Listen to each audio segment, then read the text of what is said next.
Hello, everyone, and welcome to the afternoon session. In the afternoon session, we're going to have five more invited speakers, and it's my absolute pleasure to introduce the next speaker. The next speaker is going to be Var Shankar, who is the Director of Policy at the Responsible AI Institute, and he's going to be talking about why context is key for responsible AI. Welcome, Var, and the stage is yours. Thanks so much. Thanks, Ibrahim. I am Var, as Ibrahim mentioned. I am an attorney by background and currently Director of Policy at the Responsible AI Institute, which is an Austin-based organization that works toward the adoption of AI systems that are safe and trustworthy. And thanks also to CascadAI for organizing this event and for your important work and for bringing us together. The event lineup is really great, and it's a super insightful and accomplished group. So thanks for bringing us. It's been great to see the responsible AI conversation evolving over the past few years as AI deployment gathers pace. And for me, it's been hard to pinpoint exactly when corporate interest in AI gained critical mass. A lot of people that I talk to, I think in the popular imagination, would say that it's 2016 when AlphaGo beat Lee Sedol at Go. And of course, there's a documentary film about that. I would probably argue that it was a few years earlier in 2012. So by then, Geoffrey Hinton had been working on neural networks for over 40 years. And in the fall of 2012, he, with two of his graduate students at the University of Toronto, published a paper confirming the power of deep neural networks. And Hinton and his two students then formed a company with the intention of selling it to the highest bidder. And the participants in the bidding were Google, Baidu, Microsoft, DeepMind, and some others. So we know that the auction started at $12 million and that the eventual winning bid from Google was $40 million. But what we don't know is how high that price could have gone, because Hinton and his team stopped the bidding at $40 million once they'd all agreed that Google was the best fit for them. So in my mind, that episode illustrated kind of the turning point of corporate interest in neural networks and a resurgence in corporate adoption of AI systems. So since 2012 and the auction, we've seen that AI has helped us make major breakthroughs, like tackling the protein folding problem and guiding the way toward truly personalized healthcare. But like any high leverage technology, AI has a bit of a dark side.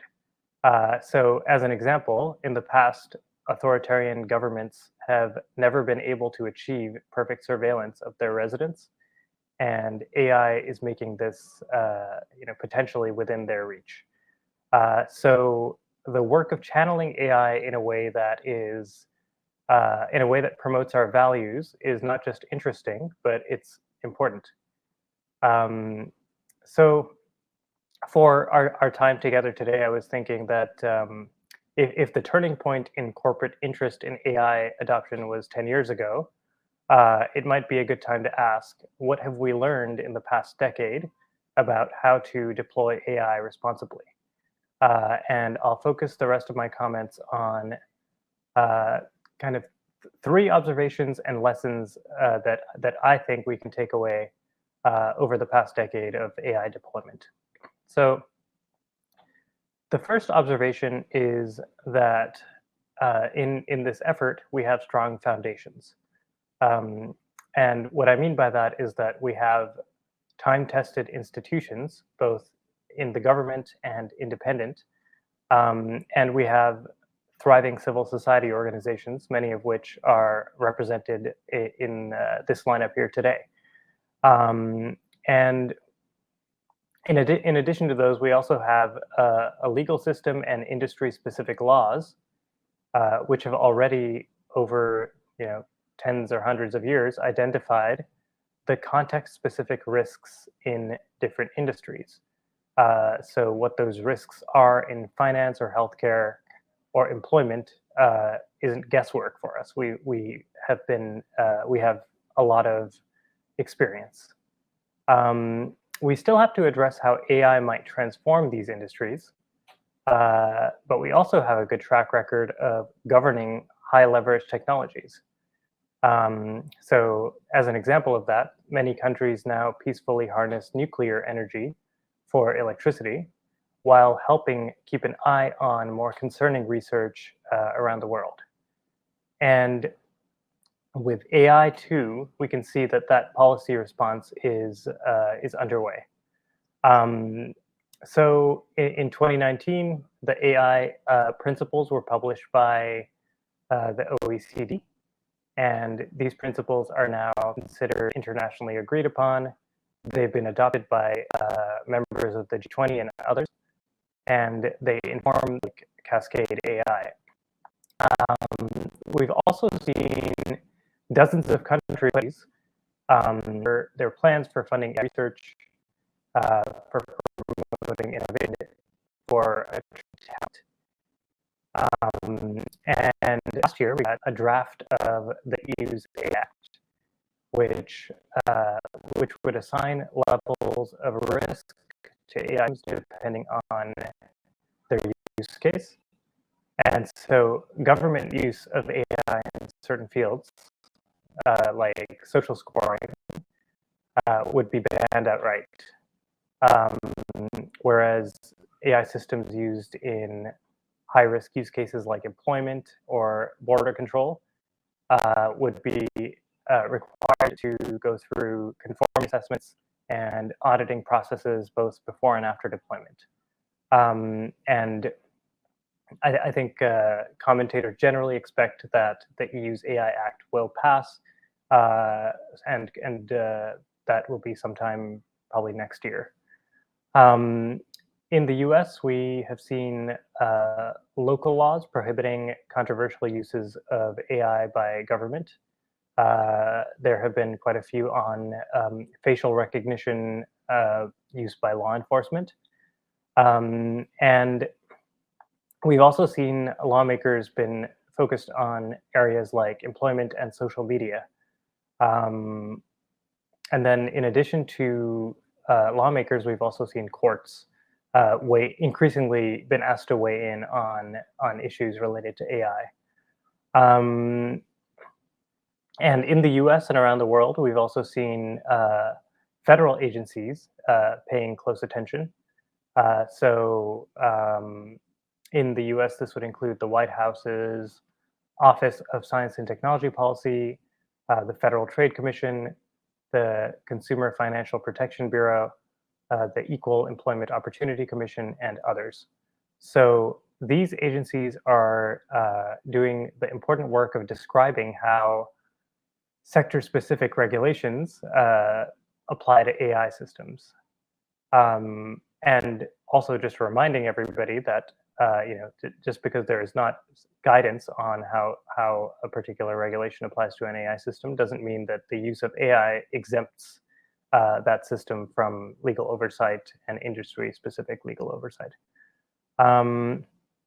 So if we want our time-tested institutions to continue to support our responsible AI deployment, we need to protect those institutions.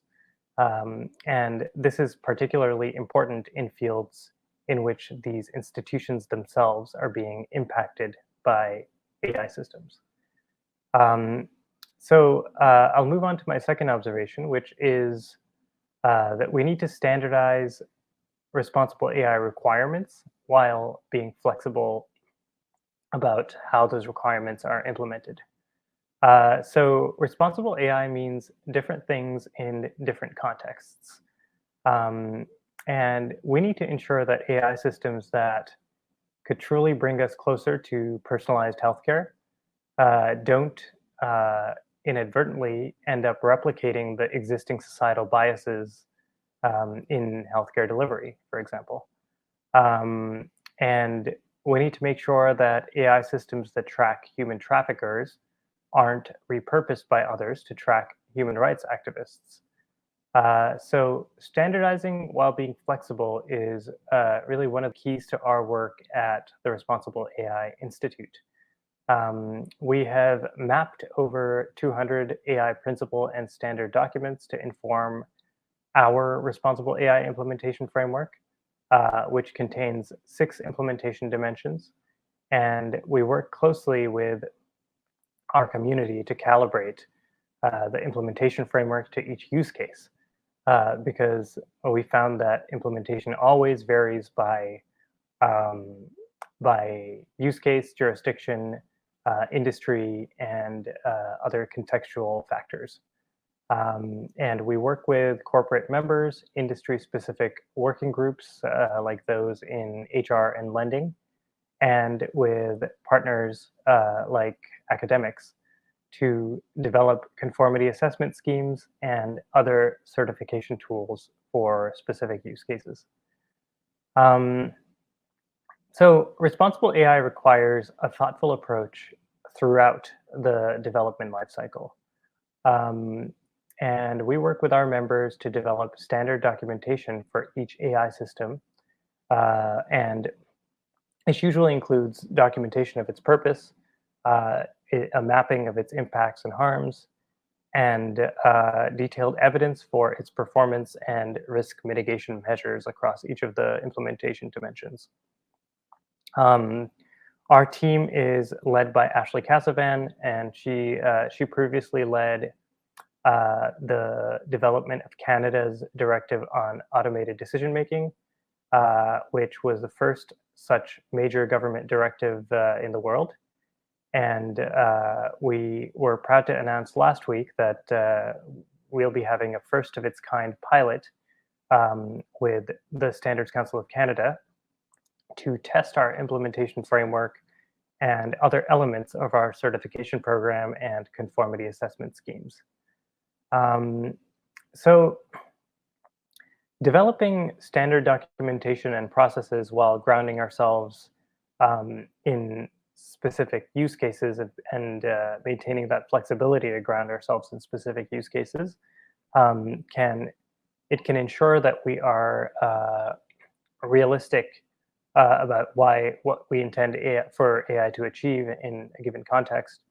But it can also help us be more ambitious with AI deployment. So my favorite legal scholar is Cass Sunstein, and he always likes to point out that a lot of human decision making is also biased or at least arbitrary. And he's done a lot of work to back up that assertion. So high quality and scalable responsible AI can, at its best, help us bring greater accountability to human decision making in our organizations. So I'll move to the third observation, which is we need more people from different backgrounds to join the conversation. So if we need to build upon our existing strengths and institutions, and we need to standardize processes and requirements while being cognizant of the context, we need to do more work on how AI interacts with other fields. And this interdisciplinary work is kind of progressing unevenly. It's more advanced in some fields, and we can do a lot better in other fields. So as an example of fields that it's going well in, international security experts are now carefully monitoring developments in chip making, funding, and ability to attract talent as kind of inputs into AI development. Another surprising area is patent law. And we've already had patent lawyers litigating whether an AI system can be listed as an inventor on a patent application. And we know that the answer for now is no, at least according to rulings last year by courts in the US and the UK. In fields like the intersection of AI with diversity and inclusion and environmental protection, we're seeing lots of progress, but we can also do much better. So one of our responsible AI governing board members, Miriam Vogel, was recently asked to chair the US National AI Advisory Committee, which advises the Department of Commerce and the White House on AI matters. And the diversity of backgrounds and experiences that is represented on that committee, I think, can serve as a great model for other organizations and committees as they govern their AI systems. And so this is a trend that we need to accelerate, and we need to do so quickly. So children are increasingly interacting with voice assistants. So we need to think about the best ways to include child psychologists and children's rights advocates during the design process for an AI system, but also in the broader conversation. And then, as another example, this really impressive tool from OpenAI that I'm sure everybody's seen called DALL-E. It turns text into art. And it's really impressive to see an AI system generate art. But we also need to be thinking about how we can get artists to develop new paradigms for AI systems. And how can we include them in the conversation? So we still have a long way to go, but I've been pleasantly surprised at how mainstream this conversation has become, and at how people from different backgrounds, from computer science to community organizing to social scientists, are advancing the conversation. So I think I'm almost out of time. So those are my thoughts about lessons we can draw from the past 10 years, and how those lessons can help guide us as we navigate the even higher rates of corporate AI adoption that we're likely to see in the next 10 years. So thanks everyone for listening, and I'm happy to take a few questions. Thank you very much, Var. Very interesting. I have a few questions here that I can ask, and if anyone has any further questions, please put it in the chat, and we'll discuss with Var. So the first one from the audience is, what do you think about regulating the use of technology instead of regulating an economic sector, for instance, health or food? So that's a really good question, and it's kind of related to the earlier observation about industry-specific regulation. So I guess short answer is we need to do both. There are so I use the example of nuclear energy. There are lots of other great examples. I think there are some times when the nature of a technology, like its ability to scale, for example, quickly, or its ubiquity, or how many people use it around the world. Those sorts of attributes can make the technology itself something that requires policy attention. But generally, I think that we've done a pretty good job of pinpointing the risks in different economic sectors. And so we definitely need to use that as kind of the base of how to regulate AI in each use case. Mm-hmm. Now, what are your thoughts about this concept of risk associated with AI being unpredictable? So you could get yourself into situations where you couldn't predict the AI would behave in certain ways. And then when you deploy the technology, you would start observing certain, various types of biases and prejudices and so on. What are your thoughts about that? Yeah, no, that's a really great question. I think so. I mentioned our harness mapping process. One of the buckets that we think about a lot are those like kind of unknown behavior by the AI system, and you can get a good idea from kind of similar systems that are similar, either deployed in similar ways or like have some technology similarity, and where they've gone wrong in other uh, elsewhere. And doing that research is kind of part of your diligence at the design stage. Um, but there's really no substitute for ongoing monitoring and pre-deployment testing. That is so. Yeah, so pre-deployment testing is crucial to kind of understand impacts on people of different backgrounds, and then on having a great ongoing monitoring program that is kind of aligned with the level of risk of the system, right? So if it's like not a very high risk system, then the monitoring can be less frequent. Whereas if it affects a lot of people, or it affects people in a very important way, that would have to be continuous. And then one other piece I'll add in there before we move to next question. I think that um, lessons at decommissioning. So one of the areas that people tend not to pay that much attention is like when at the end of the life cycle, and I think that's a great time to learn a lot about the best example of deployment in your organization is at the end of the life cycle. You get everyone who was involved in it and have kind of a debrief about what you can do better next time. So yeah, those are my thoughts there. Okay, perfect, excellent. There's one more question, and I have a couple of questions myself. We'll see how we're doing with time. Um, so the question is, are there any risks to corporations adopting responsible AI wholesale? How can we maintain the authenticity and moral underpinnings of the concept and prevent it from becoming a marketing term or a rubber stamp?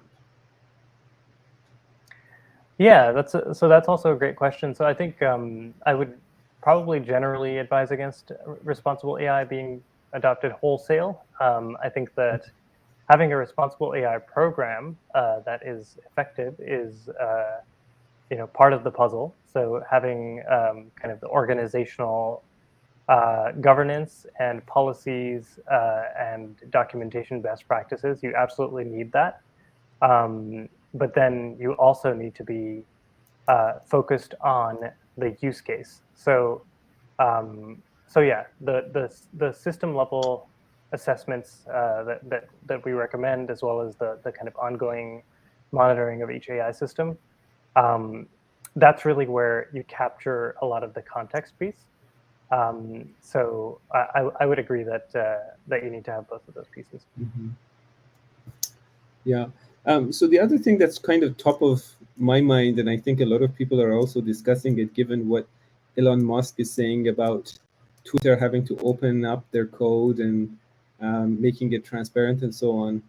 What are your thoughts about regulating um, the technology behind AI that's deployed within social contexts, things like social networks and so on?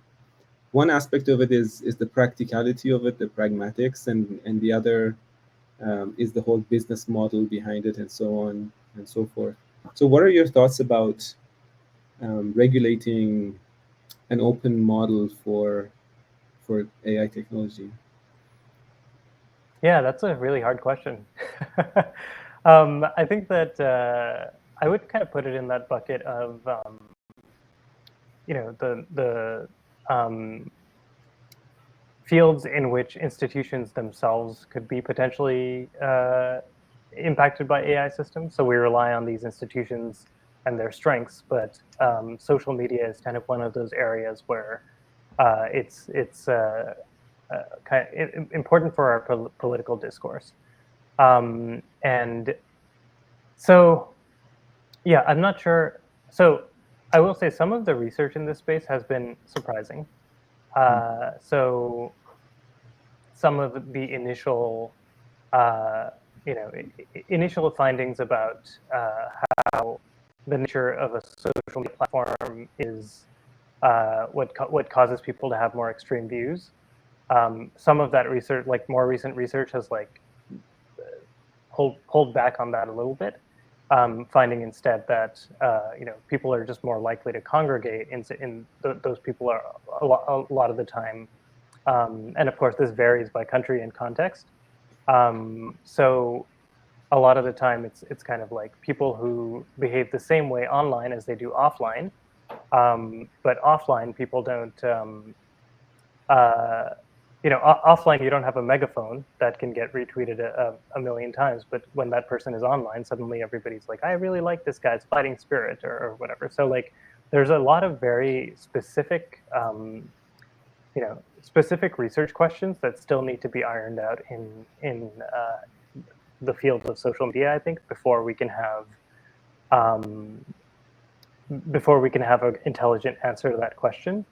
And I don't think it's unfair to kind of do the best we can in the meantime, though. Like we don't have to wait until we know all the answers before we take some sort of regulatory action.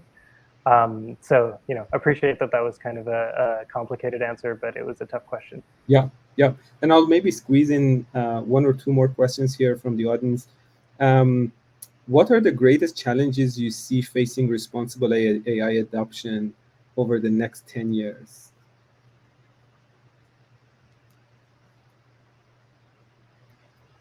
So I think that